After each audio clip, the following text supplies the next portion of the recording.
어떻게 살 것이라는 제목으로 하나님의 말씀을 짧게 나누도록 하겠습니다. 우리 모두는 이 땅에 태어나 갓난아기 시절도 있었고 지금 이 앞에 있는 우리 아이들처럼 학생 시절 또 어린 시절을 보내고 또 우리 어르신들 또 저도 청년의 때를 보내면서 지금까지 살아왔습니다. 물론 이렇게 인생을 보면 좋은 점도 있었고 슬프고 힘든 일도 있었을 것입니다. 저에게 한 가지 좀 좋은 점을 얘기한다면 제가 우리 아들 한 두신이 나이 때쯤인가 그때인데 저희 어머니께서 자기 전에 꼭 책을 읽어주셨습니다. 그래서 저는 이 어린 시절 딱 생각하면 그때가 딱 떠오르는데, 그러니까 따뜻한 어머니 품 안에서 또 어머니의 냄새를 맡으면서 또 어머니가 들려주시는 그 책 내용을 통해서 궁금하면 물어보면서 또 따뜻하게 답해 주시던 그런 것들이 있습니다. 그래서 제가 책에 대해서 참 좋은 감정이 어릴 때 있었는데, 그래서 또 이렇게 성경을 또 이렇게 잡는 계기가 되었던 것 같습니다. 제가 이렇게 한 예를 들었지만 지금 이 자리에 있는 모든 성도님들이 각자 살아온 인생이 다 다를 것이며 성격도 직업도 완전히 똑같은 사람은 이 세상에 아무도 없습니다. 그런데 우리가 하나님의 형상 사람이기 때문에 반드시 갖춰야 될 예외 없이 가져야 될 두 가지 복이 있습니다. 그것은 바로 구원과 성화의 삶입니다. 첫 번째, 이 구원과 관련해서 모든 사람들은 복음의 말씀을 들어야지만 되고 복음을 듣는 사람이 복된 삶입니다. 저의 인생에서 제가 복음을 처음 들었던 때는 고3 때였습니다.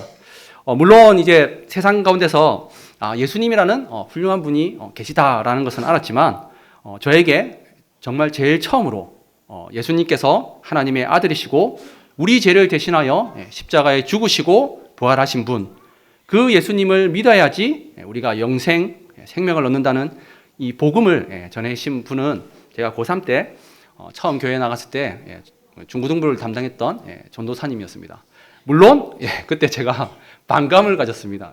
하지만 지금 돌아보면 많은 성도님들의 기도 또 하나님의 은혜로 그 복음을 듣고 또 그 말씀이 내가 하나님의 십자가 죽음이 없으면 살아갈 수 없는 죄인이라는 것을 깨닫고 하나님 앞에 영접했던 그것이 있습니다.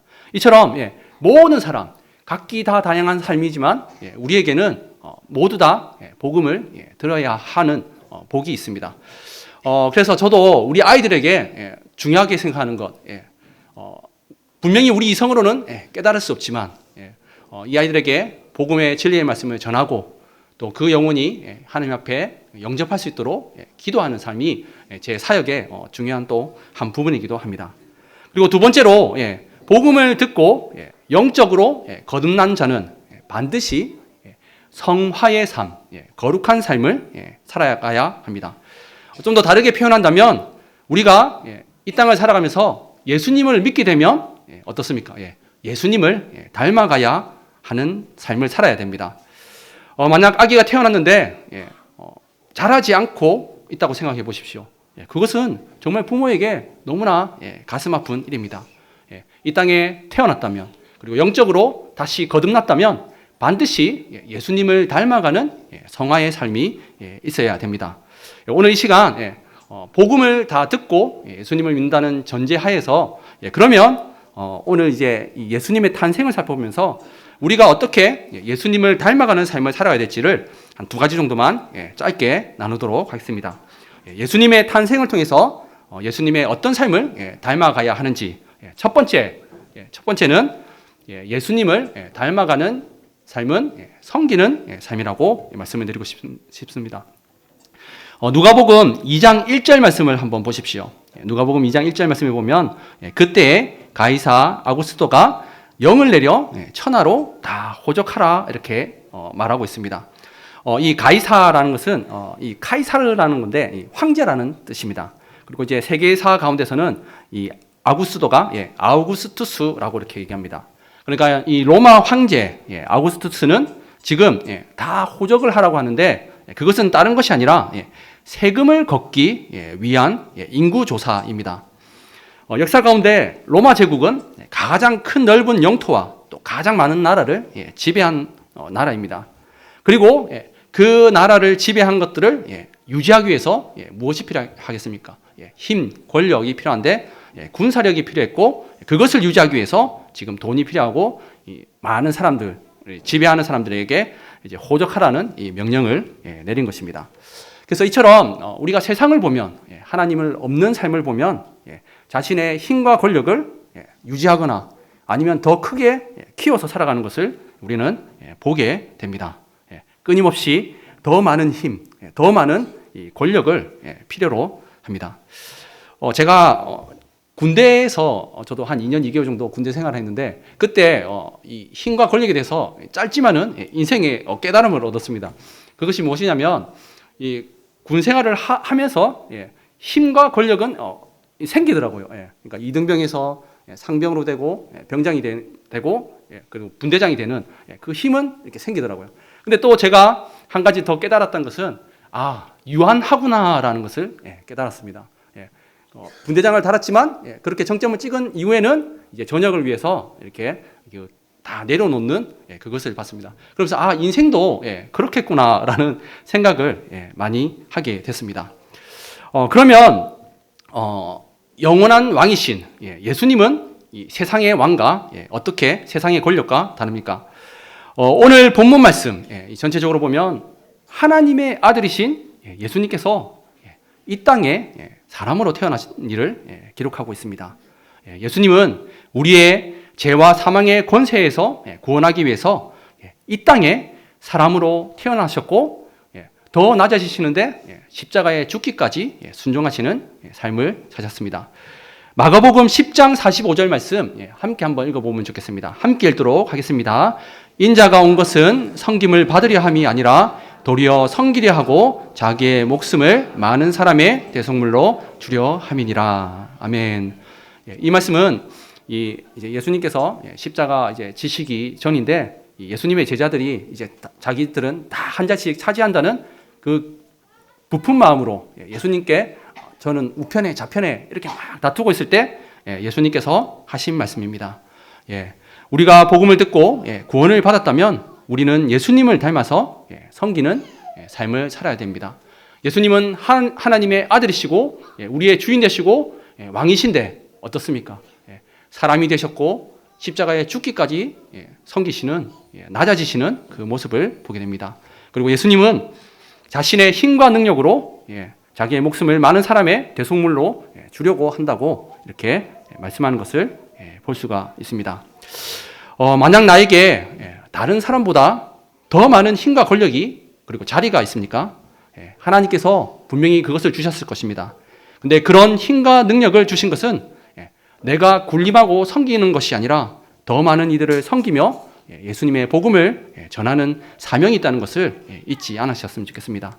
그래서 우리 주변의 이웃을 하나님의 사랑으로 섬기는 삶이 되시기를 삼위 하나님의 이름으로 축복합니다. 두 번째 보여주시면 함께 한번 읽어보도록 하겠습니다. 예수님을 닮아가는 삶은 공감하는 삶이다. 오늘 본문 말씀 7절 말씀을 한번 보십시오. 7절 말씀에 보시면 예수님께서 이제 태어나시는데 어떻게 태어나십니까? 첫 아들을 낳아 강보로 싸서 구유에 누웠으니 이는 여간에 있을 곳이 없음이러라, 이렇게 얘기하고 있습니다. 오늘날도 한 아기가 태어나면 어떻습니까? 좋은 병원 시설과 또 산후조리원 등이 이렇게 잘 갖춰져 있는 것을 저도 이렇게 경험하게 되는데, 이 당시 왕의 아기가 태어난다면 또 어떻겠습니까? 수많은 사람들의 축하와 예물을 받고 가장 좋은 모든 것으로 그 왕의 아기를 키우지 않겠습니까? 그런데 하나님의 아들이신 영원한 왕이신 예수님은 어떻습니까? 이 땅에 사람으로 태어났는데 영원에 있을 곳이 없었습니다. 그래서 구유에 누였는데, 이 구유라는 것은 이 말, 소 등의 이 가축에게 먹이는, 먹이를 담아주는 이 통에 이렇게 누이는 것을 볼 수가 있습니다.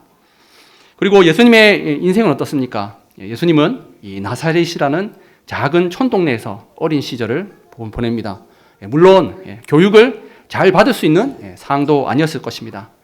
그런데 예수님의 이 땅에 태어나서 겪는 이 모든 것들이 성경 말씀을 보니까 다 우리를 이해하고 공감하기 위한 삶이었다고 이렇게 말씀하고 있습니다.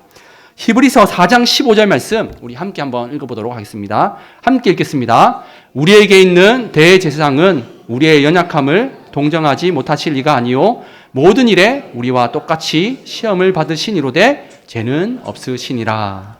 이 말씀에서 예전 성경에는 체율인데 지금 이제 개역 개정에서는 동정이라고 이렇게 나와 있고 또 우리와 똑같이라고 이렇게 말씀하고 있습니다. 이 동정이라는 단어는 남의 어려움을 가볍게 여기는 것 그리고 도와주는 것을 얘기합니다. 우리가 인생을 살다 보면 어떻게 다 좋은 일만 있겠습니까? 그런데 무엇보다도 예수님이 이 땅에 태어나서 이 모든 것을 다 경험하시고 우리의 삶을 아신다고 이렇게 말씀하고 있습니다. 그리고 그 예수님을 믿는 우리는 예수님을 닮아가는 삶으로서 또 이웃의 아픔을 나눌 수 있는 자가 될 수 있기를 삼위 하나님의 이름으로 축복합니다. 오늘 말씀의 결론입니다. 예수님의 탄생을 통해서 우리가 예수님을 닮아야 할 삶으로 두 가지를 살펴보았습니다. 첫 번째는 섬기는 삶, 두 번째는 공감하는 삶에 대해서 나누었습니다. 강박한 세상 가운데 저마다 자신을 위해 살아가는 세상 가운데 우리가 예수님을 닮은 믿음의 삶으로 주변의 이웃을 섬기며 함께 기뻐하고 아파하는 이 공감의 삶이 되면 좋겠습니다.